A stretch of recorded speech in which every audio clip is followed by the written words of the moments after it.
परवा आमची एक लहान बहीण डॉक्टर संपदा मुंडे यांचा अतिशय दुर्दैवी अशा प्रकारचा मृत्यू झाला।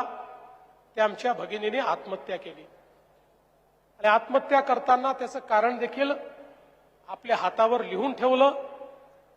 पोलिसांनी तात्काळ जे आरोपी आहेत त्या आरोपींना अटक देखील केली। त्यातलं जवळपास सगळं सत्य हे बाहेर येत आहे आणि कुठल्याही परिस्थितीत आमच्या या लहान भगिनीला न्याय दिल्याशिवाय आम्ही स्वस्थ बसणार नाही, हा देखील निर्णय आम्ही घेतला। अलीकडच्या काळामध्ये प्रत्येक गोष्टीत राजकारण घुसवायचं अशा प्रकारचा अतिशय निंदनीय प्रयत्न या ठिकाणी होताना पाहायला मिळाला आणि काहीही कारण नसताना या ठिकाणी रणजितदादांचं, सचिनदादांचं नाव याच्यात घुसवण्याचा प्रयत्न करण्यात आला। या महाराष्ट्राला देवाभाऊ माहिती आहे।